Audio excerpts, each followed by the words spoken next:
Salut tout le monde, je m'appelle Andriana et ça c'est Léo. Donc dans cette vidéo, j'aimerais vous parler de mon stage et vous montrer tout ce que j'ai fait durant mes 2 semaines de stage dans l'entreprise Polystock et vous partager les moments que j'ai passés là-bas et ainsi que mon expérience. Et donc cette vidéo, elle est faite pour sensibiliser ainsi que inspirer et attirer l'attention des gens et pour les motiver aussi à faire des choses. Alors je vous explique un peu comment je suis arrivée à là. C'est moi-même qui a décidé de faire ce stage parce que j'étais plus sur la voie d'environnement, d'écologie. Donc en fait je voulais savoir si c'est vraiment ce que je veux faire plus tard. Et donc j'ai décidé de faire ce stage qui m'a vraiment ouvert le monde écologique. La société Polystock, c'est une société qui date de 2009, qui travaille en fait dans l'antipollution maritime. Donc en fait, on a deux grands axes. On a les axes des barrages anti-MES et anti-pollution pour tout ce qui est chantier. Donc en fait, au niveau des chantiers, on va mettre des barrages qui contournent le chantier pour éviter que tous les déchets type hydrocarbures, maçonnerie, etc. finissent en mer pour qu'on puisse les récupérer. Et la deuxième chose, c'est les filets anti-déchets que l'on va placer au niveau des sorties d'eau pluviale, donc au niveau des exutoires. Donc, durant la période de stage, tout d'abord si on parle de la première semaine de stage, j'ai commencé à faire de la caractérisation.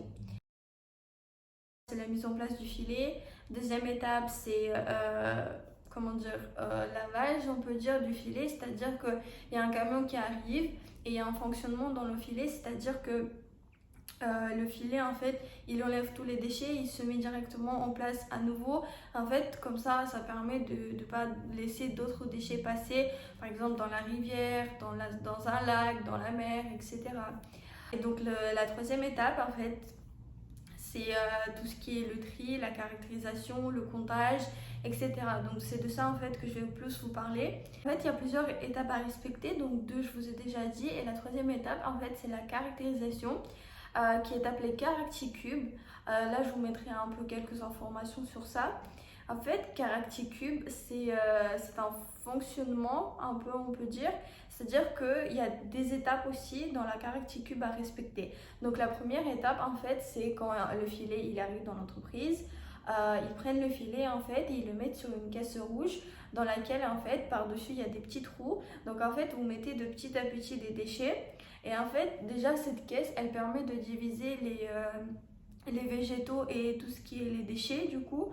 La deuxième étape c'est la caractérisation, c'est-à-dire que dans des petites boîtes, donc en fait il y a 3 tailles différentes. Dans les boîtes en fait il fallait que je divise les déchets par catégorie. Par exemple, là je mets le plastique dur, ici c'est le plastique souple, emballage alimentaire, mégots, canettes, bouteilles en plastique, je sais pas moi, on a trouvé en fait un peu de tout. Je peux vous dire qu'on a même trouvé les clés de voiture, les briquets aussi, les bouteilles en verre, en fait il y a un peu de tout quoi, c'est tout ce que les gens jettent. Grâce à ce filet là, on peut éviter en fait que ces déchets-là se retrouvent dans les eaux. Donc par la suite, et la troisième étape en fait dans la Caracticube, la troisième étape en fait c'est le comptage, c'est-à-dire qu'il faut qu'on compte, il faut qu'on pèse. Donc par exemple si on prend les bouteilles en plastique, par exemple il y a 4 bouteilles en plastique, il faut compter, il faut marquer le numéro, dans quelle boîte c'était et après peser en fait. Et derrière tout ça il y a aussi un calcul qui se fait et remplir la fiche de caractérisation que j'ai faite aussi. Cette fiche à la fin c'est comme un compte rendu de ce filet là qu'ils envoient en fait aux clients et les clients en fait ça leur permet de voir qu'est-ce qu'il y avait à l'intérieur de ce filet.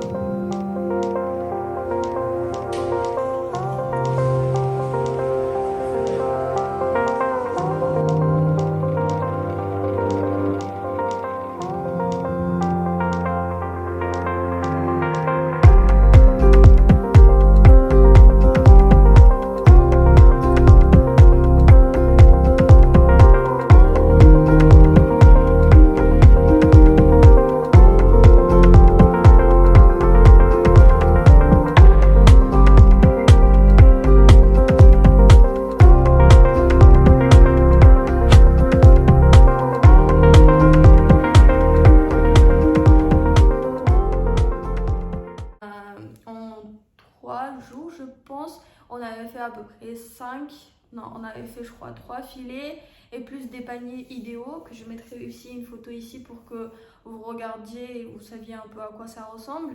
Les paniers idéaux aussi, du coup, ils le font. Polystock, il met aussi des barrages, des bassins. Donc j'ai pu effectuer ça, ce qui m'a déjà donné en fait une grosse expérience et apprentissage à comment en fait on trie bien les déchets, on les divise et tout ça. Mais en fait, de mon côté aussi, j'ai un compte Telegram aussi dans lequel j'écris toujours des choses en fait qui polluent la terre avec des explications. Par exemple, j'ai marqué, on peut dire 3 parties sur les mégots, en quoi ça pollue déjà le corps humain, les statistiques que j'ai données, etc. Donc en fait, mon expérience me donne de côté de faire autre chose que moi j'ai envie. Je n'ai pas fait que de la caractérisation, mais en fait j'ai pu faire une sortie à l'ensemble province où en fait durant de la journée on a monté un stand de Polystock Caracticube où on a fait de la sensibilisation et l'animation. Du coup en fait cette journée elle consistait à sensibiliser les gens et en fait ce stand il était près de l'autoroute déjà, ce qui permet d'attirer l'œil des gens, de venir, de voir qu'est-ce qui se passe là-bas. Et en fait, ça m'a aussi permis de connaître des différents stands. J'ai pu communiquer avec eux, j'ai pu échanger quelques idées, etc. Donc ça m'a vraiment en fait permis de voir le monde écologique. Donc cette journée-là, tout d'abord, elle m'a inspirée moi-même parce que j'ai pu donc échanger d'idées avec les gens et voir des choses. Par exemple, on a trouvé une entreprise qui s'occupe de recyclage de mégots, ce qui est vraiment très très bien parce que le plus de choses qu'on retrouve dans les filets, c'est toujours les mégots. Les mégots, les lingettes. Donc si vous voulez lire un peu les 3 parties que j'ai écrites sur les mégots et comprendre comment ça marche le fonctionnement, je vous laisse le lien de mon Telegram en bas de la vidéo. Par exemple aussi la boulangerie Paul qui a commencé à faire de menus végétariens, qui nous ont fait aussi du coup un plat végétarien gratuit. Il y avait aussi le recyclage des canettes par exemple. De côté ça ressemblait vraiment comme de l'art parce qu'en fait même si c'est des déchets, on peut toujours créer de l'art et attirer l'attention des gens avec ça. Donc vraiment beaucoup de connaissances durant cette journée-là. Donc si on explique un peu le stand de Polystock, le stand on était 3 personnes. Donc du coup, nous on faisait avec Héloïse de la caractérisation en fait, et parfois on faisait un échange avec les gens qui venaient, on leur parlait, on sensibilisait. C'est ce qu'on va caractériser tout au long de la journée pour montrer aux gens et les sensibiliser. Donc là vous avez les boîtes, et là on a les photos de sensibilisation et les déchets qu'on a ramassés pour comme une décoration d'un peu pour la table.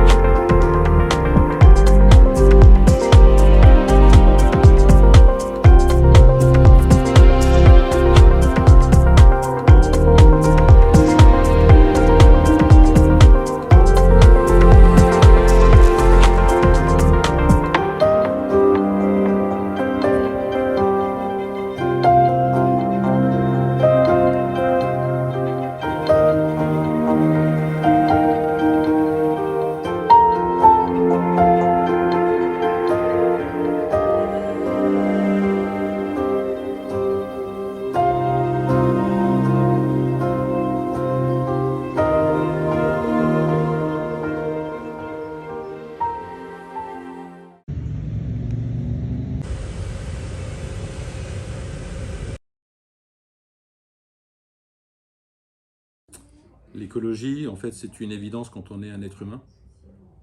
Tout simplement parce qu'en fait, on est tous interdépendants d'un système qui permet de garantir notre avenir sur cette planète. Et en tant qu'être humain, on a une lourde responsabilité par rapport à tous les autres êtres vivants, et notamment de réduire l'impact de nos activités sur les milieux naturels. Donc c'est une évidence pour tout être humain. Quand on crée une entreprise à mission, une entreprise à impact, en fait, c'est la continuité de sa prise de conscience et de sa responsabilité par rapport aux enjeux planétaires. C'est qu'en fait, en tant qu'être humain, on veut avoir un rôle actif et on ne veut surtout pas être complice d'un écocide planétaire tel qu'on peut le vivre aujourd'hui. Donc on doit organiser sa vie, on doit faire des choix, on doit se projeter, dans une responsabilité, et cette responsabilité, elle peut se faire à titre individuel, bien évidemment, mais elle peut se faire et elle doit surtout se faire dans le cadre de l'entreprise, en reconnectant le monde économique et les enjeux environnementaux. Parce que pendant des décennies, on a opposé les deux, ce qui a fait aujourd'hui la situation que nous vivons. Et une petite entreprise à impact peut être génératrice d'emplois, créer de la richesse, tout en préservant l'environnement. Et ça, c'est le challenge et c'est le point de départ de toute entreprise à impact. Ce que j'aime le plus dans mon métier, c'est d'avoir un résultat clair, objectif et net des solutions que nous développons sur justement la préservation des milieux naturels et plus précisément des milieux aquatiques. Quand on développe un piège à déchets et que ce piège à déchets se remplit de déchets, en fait ça c'est une immense satisfaction parce que c'est une victoire. Chaque filet qui est installé sur un réseau d'eau pluviale est une victoire sur ce qu'on ne peut plus accepter aujourd'hui. Donc ça c'est une immense satisfaction. Et ce qui peut aussi apporter un grand plaisir, c'est que c'est généralement un travail collaboratif. En fait, c'est pas seul dans son coin qu'on va pouvoir développer une solution qui fonctionne et qui apporte de très hauts niveaux de résultats. C'est différentes expertises qui vont se connecter, se rencontrer. Et donc, c'est justement le message qu'on doit envoyer, c'est tous ensemble, nous sommes la différence. Et tous ensemble, nous sommes la solution. Alors, le conseil que je peux donner aux adolescents, c'est de s'engager. Parce qu'en fait, se projeter dans un métier, se projeter dans une société qui a de mauvais paramètres, en fait, qui nous amène vers une planète qui ne sera plus vivable, ça n'a pas de sens. Donc c'est important aujourd'hui de faire des choix en termes d'études, bien évidemment, et de métiers qui ne viennent pas cautionner les dérives qui nous ont amenés dans la situation où nous sommes. En fait, ces dérives ont défini une trajectoire qui est létale. Et donc je pense qu'effectivement on peut concilier ces choix en tant qu'être humain, donc faire des études, choisir des métiers qui font du bien à la planète. Et ça, je pense que c'est le conseil le plus important. Et y trouver un équilibre, parce que je pense qu'on ne peut pas se projeter dans un avenir professionnel sans y trouver un équilibre, et c'est mon cas. Alors, je m'appelle Héloïse, j'ai 25 ans et dans la société, je suis assistante administrative. Donc en fait, j'aide un peu tout le monde à faire les différentes étapes dans la commande d'un client. Donc c'est-à-dire du devis à la pose du filet carrément. L'écologie est apparue en fait dès ma plus jeune enfance parce que mes parents en fait quand on allait à la plage ne jetaient pas les mégots dans le sable comme la plupart des gens en font. Après petit à petit il y a eu quelques trucs comme ça qui se sont mis en place chez nous, le tri, etc. Et en fait, je suis rentrée vraiment dans l'écologie du moment où je suis rentrée chez Polystock en 2020, du coup. Alors, ce que j'aime le plus en général, c'est les relations clients et prestataires. Parce que du coup, on fait appel à des transporteurs, à des prestataires de pause, avec toute l'équipe. Donc c'est vraiment ces relations-là qui doivent avoir un lien de confiance et que j'ai bien aimé créer avec certains et développer avec d'autres. Alors moi mon but ultime ce serait vraiment que les gens prennent conscience en fait des différents réseaux et des différents déchets qu'il y a dans la mer. Parce que beaucoup pensent qu'en jetant par terre ça finit dans les égouts et du coup dans les stations d'épuration alors qu'en fait pas du tout. Donc il y a vraiment cette éducation là à faire auprès des jeunes comme des moins jeunes, hein. Dans tous les cas les personnes de la génération de nos parents n'ont pas obligatoirement conscience de ça et du coup il faut les éduquer aussi quoi. Alors le conseil que j'ai c'est déjà de commencer à arrêter de penser que parce qu'ils sont soi-disant les seuls à le faire, ça va pas changer le monde, alors que si, parce qu'une personne par une personne, ça peut vite faire un groupe. Et ensuite, qu'ils n'hésitent pas en fait à, quand ils ont des idées ou quand ils observent qu'il y a des problèmes au niveau des collectivités, d'essayer de démarcher les collectivités, de les relancer, de les harceler limite, pour du coup arranger tout ça au niveau, si par exemple il n'y a pas assez de poubelles à certains endroits, s'il y a trop de...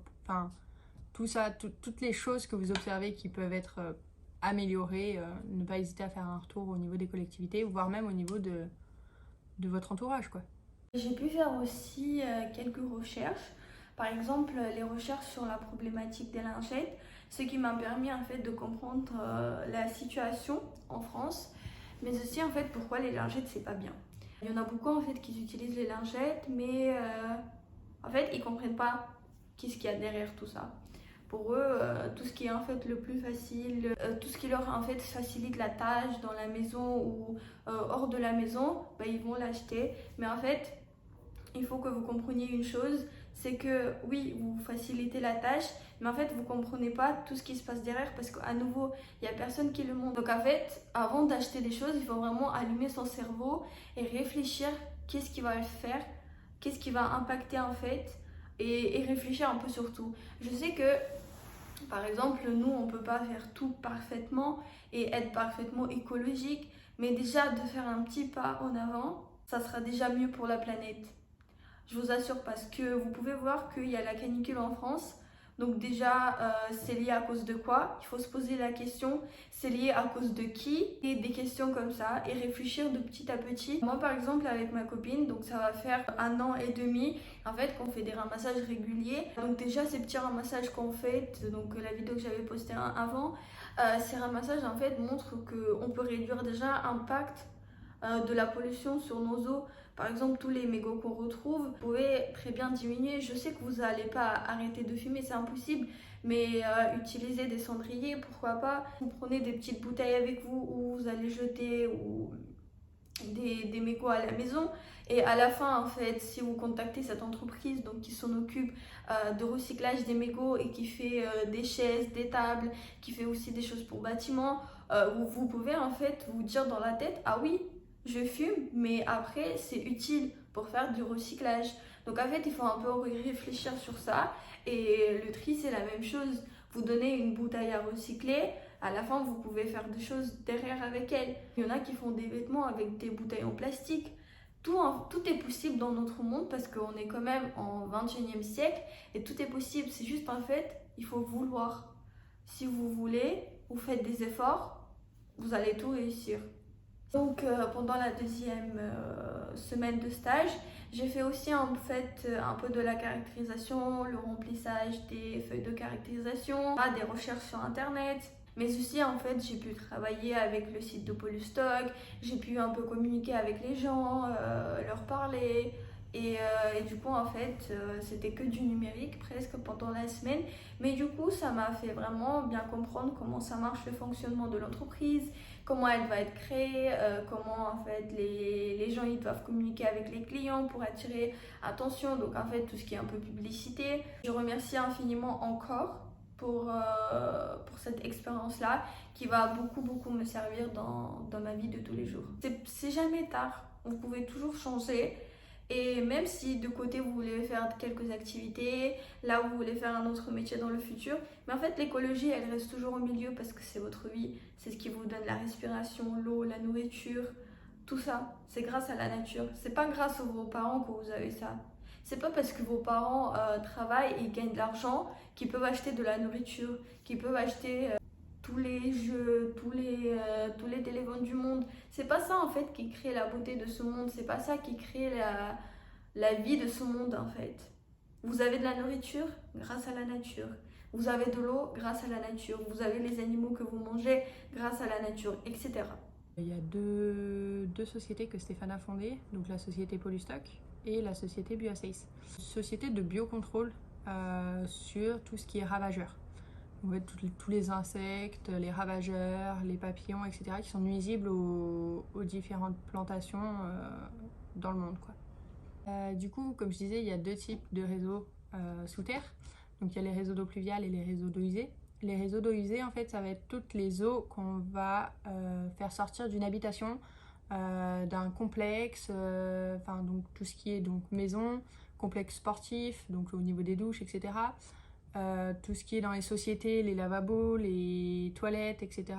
Toutes celles-là en fait vont partir dans les eaux usées qui finissent dans les stations d'épuration.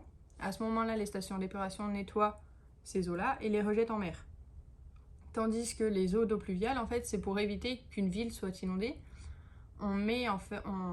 Les collectivités du coup ont mis en place des grilles qui emmènent du coup dans des souterrains pour en fait du coup évacuer toute l'eau au niveau des rues pour les jeter directement dans la mer.